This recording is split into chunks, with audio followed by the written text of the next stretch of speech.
Hello hi అండి, అందరూ ఎలా ఉన్నారు? ఇవాళ ఈ వీడియోలో ఈపీఎఫ్ ఖాతాదారులు ఫామ్ 10D అంటే మంత్లీ పెన్షన్కి ఏ విధంగా అప్లై చేసుకోవాలి ఆన్లైన్ ద్వారా అనే దాని గురించి మీకు ఇన్ డీటెయిల్డ్గా మీకు ఒక చిన్న డెమో ప్రాసెస్ని చేసి చూపించబోతాను అనమాట. అయితే నేను అప్లై చేసే వ్యక్తికి 58 సంవత్సరాలు నిండిపోయండి. లెక్క ప్రకారం ఏంటంటే 50 నుంచి 60 సంవత్సరాల వయసు మధ్య వాళ్ళు ఈ యొక్క ఫామ్ 10Dకి అప్లై చేసుకోవచ్చు అనమాట. మంత్లీ పెన్షన్కి అయితే అప్లై చేసుకోవచ్చు అనమాట. ఓకేనా?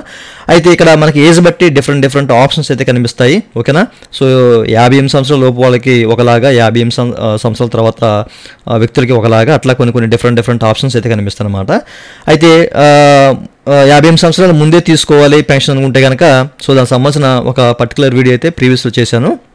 దానికి సంబంధించిన లింక్ వీడియో కింద మీకు డిస్క్రిప్షన్లో, అలాగే ఈ వీడియో అండర్ స్క్రీన్లో ఉంటుందో చూడొచ్చు. అయితే 58 సంవత్సరాల తర్వాత 58 సంవత్సరాలు నిండాయి. సో అట్లాంటి వాళ్ళు అప్లై చేస్తే కనుక ఎట్లాంటి ఆప్షన్స్ ప్రజెంట్ కనిపిస్తాయి, సో ప్రజెంట్ ఉన్న సిచ్యువేషన్లో మనకి ప్రాసెస్ ఏ విధంగా ఉంది అనేది క్లియర్గా ఇన్ డీటెయిల్గా మీకు చూపిస్తాను. అయితే వీడియోకి వెళ్ళే ముందు ఇలాంటి విషయాలు మీరు మరి తెలుసుకోవడం కింద సబ్స్క్రైబ్ బటన్ ఉంది, ట్యాప్ చేసి మనం సబ్స్క్రైబ్ చేసి పక్కన ఉన్న బెల్ బటన్ని యాక్టివేట్ చేయండి, అందుకంటే లైక్ చేయండి. సో లైక్ చేస్తే ఇలాంటి వీడియోస్ అందరూ చేరుకుంటే చాలా మందికి ఉపయోగపడతాయి. So please like. అయితే ఇక టాపిక్లోకి వెళ్ళే ముందు ఈపీఎఫ్ సంబంధించిన అట్లాంటి క్వైరీ సర్వీస్ కావాలంటే పూర్తిగా పెయిడ్ సర్వీస్ అయితే ఉన్నాయన్నమాట మన దగ్గర. సో నన్నైతే కాంటాక్ట్ అవ్వాల్సిన వాట్సాప్ నెంబర్ వీడియో కింద మీకు డిస్క్రిప్షన్లో ప్రొవైడ్ చేసిన వాట్సాప్ ద్వారా మాత్రమే నన్ను అయితే కాంటాక్ట్ అవ్వండి. ఓకేనా? అయితే ముందుగా మీరు మంత్లీ పెన్షన్ అప్లై చేయాలంటే ఈపీఎఫ్ వెబ్సైట్ ఓపెన్ చేయాలి, అన్న తర్వాత యూనిఫైడ్ పోర్టల్ ఓపెన్ చేయాలి, అక్కడ లాగిన్ అవ్వాలి. సో లాగిన్ అయిన తర్వాత మీ సంబంధించిన డాష్ బోర్డ్ ఈ విధంగా చూపిస్తుంది కదా. సో ఇక్కడ మీరు చేయాల్సింది ఏంటంటే పైన మనకి ఆన్లైన్ సర్వీసెస్లో సో క్లిక్ చేస్తే క్లెయిమ్ ఫామ్ 3119 10C10D. సో దీన్ని క్లిక్ చేసి ఓపెన్ చేయాలి. సో ఓపెన్ చేస్తే మనకి ఈ విధంగా ఓపెన్ అవుతుంది కదా. సో మీరు ఇక్కడ చెక్ చేసుకోవచ్చు. ఓకేనా? ఇక్కడ మన ఈపీఎఫ్ అకౌంట్కి లింక్ అయిన బ్యాంక్ అకౌంట్ నెంబర్ ఏదైతే ఉందో సో దాన్ని మాత్రమే ఇక్కడ ఎంటర్ చేసి మనం వెరిఫై చేసుకోవాలన్నమాట. ఓకేనా? సో నేను ఎంటర్ చేసి వెరిఫై చేసి చూపిస్తాను మీకు. ఇట్లా ఎంటర్ చేసి వెరిఫై బటన్ క్లిక్ చేయగానే ఎట్లా వస్తుంది, ఎస్ అని చెప్పేసి క్లిక్ చేయండి. అన్న తర్వాత proceed for online claim click చేస్తే కనుక వెరిఫై చేసుకుంటుంది. అండ్ ఇక్కడ ఈ విధంగా ఓపెన్ అవుతుంది అనమాట. ఓకేనా? ఇక్కడ I want to apply for అని చెప్పేసి కనిపిస్తుంది కదా. ఇక్కడ మంత్లీ పెన్షన్ చెక్ చేసుకోవచ్చు. కింద నుంచి రెండోది ఫామ్ 10D క్లిక్ చేసి ఓపెన్ చేయండి. ఆ తర్వాత మనకి ఈ విధంగా ఓపెన్ అవుతుంది. అయితే మీరు ఇక్కడ గుర్తుపెట్టుకోవాల్సిన విషయం ఏంటంటే సో మీరు ఈ నామినేషన్ మీ ఈపీఎఫ్ అకౌంట్కి ఈ నామినేషన్ అనేది కంప్లీట్ చేయాలన్నమాట. ఓకేనా? సో మీ ఫాదర్దో లేకపోతే మీ మదర్దో సో మీ ఫ్యామిలీ మెంబర్స్తో ఎవరో ఒకరిదే సో ఈ నామినేషన్ కంప్లీట్ చేస్తేనే మీకు ఈ ఫామ్ ద్వారా మీరు మంత్లీ పెన్షన్ అప్లై చేసుకోవడానికి అవకాశం అయితే ఉంటుందన్నమాట. సో ముందుగా మీరు గుర్తుపెట్టుకోవాల్సిన విషయం ఏంటంటే అది. సో ఇప్పుడు మీరు చెక్ చేసుకోవచ్చు. మనకి ఇక్కడ సూపరానేషన్ ఆల్రెడీ తీసుకుంది పెన్షన్ క్లైమ్డ్.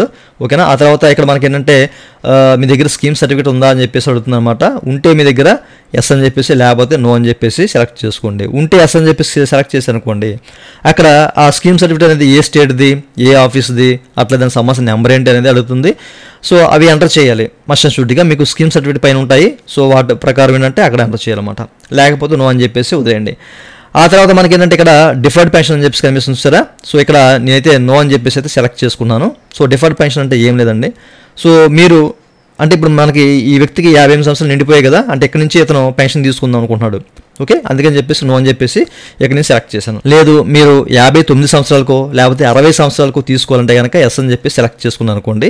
అప్పుడు మీకు పర్టికులర్స్ ఓపెన్ అవుతాయి. అక్కడ మీకు 59 సంవత్సరాలతో వచ్చిన తర్వాత తీసుకుందాం అనుకుంటున్నారో లేకపోతే 60 సంవత్సరాలు వచ్చిన తర్వాత తీసుకుందాం అనుకుంటున్నారు అనేది సెలెక్ట్ చేసుకొని మీరు ప్రాసెస్ చేసుకోవచ్చు. No issue. ఓకేనా? నాకైతే ఇప్పుడు 58 సంవత్సరాలు నిండాయి, అంటే నేను ఈ రోజు నుంచే తీసుకోవాలనుకున్నాను కాబట్టి నో అని చెప్పి సెలెక్ట్ చేసుకున్నాను అనమాట.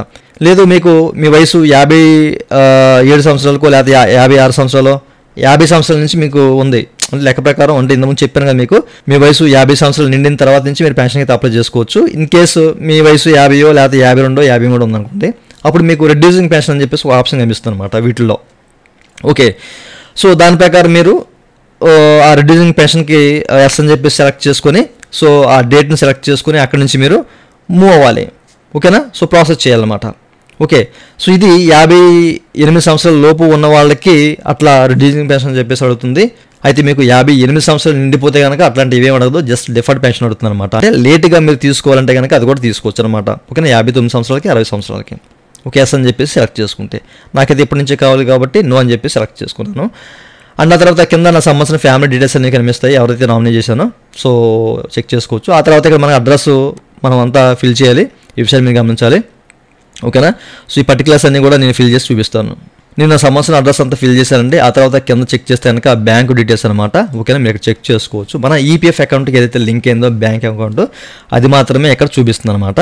మీ ఈపీఎఫ్ అకౌంట్కి లింక్ అయిన బ్యాంక్ అకౌంట్లో ఏదైనా ఇష్యూస్ ఉంటే కనుక ఓకేనా, అది ఆపరేటివ్ అయినా కానివ్వండి లేకపోతే మీరు మైనస్ బ్యాలెన్స్లోకి వెళ్ళిపోయినా సంథింగ్ ఏదైనా ఇష్యూ ఉందంటే దాన్ని రిమూవ్ చేయాలి ఫస్ట్ ఆఫ్ ఆల్. ఓకేనా, కేవైసీకి వెళ్ళేసి వేరే బ్యాంక్ అకౌంట్ మీరు లింక్ చేసుకోండి, అదే ఉత్తమం. అంటే మనకి ఎట్లాంటి ఇబ్బంది లేకుండా ఇదే బ్యాంక్ నుంచి లైఫ్ లాంగ్ పెన్షన్ తీసుకోవాలంటే మనకి ఎట్లాంటి ఇష్యూస్ ఉండకూడదు బ్యాంకులో. ఓకే, సో అది చెక్ చేసుకోండి. ఇక్కడ లింక్ చేసిన బ్యాంక్ అకౌంట్ ప్రాపర్గా ఉందా లేదా అనేది చెక్ చేసుకోండి. ఇంతకుముందు ఏంటంటే మనకి పర్టికులర్ బ్యాంక్స్ అనేవి ఓపెన్ అయ్యాయి.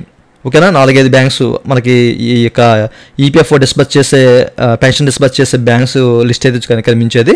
సో దాని ప్రకారం ఒక బ్యాంక్ అకౌంట్ సెలెక్ట్ చేసుకోవడం, దాని సంబంధించిన నెంబర్ ఎంటర్ చేయడం, అలాగే ఒక పాస్బుక్ ఇక్కడ అప్లోడ్ చేయడం అలాంటివన్నీ చేసేవాళ్ళం. ఇవి ఇప్పుడు అయ్యేం లేవు, అవన్నీ మారిపోయాయి.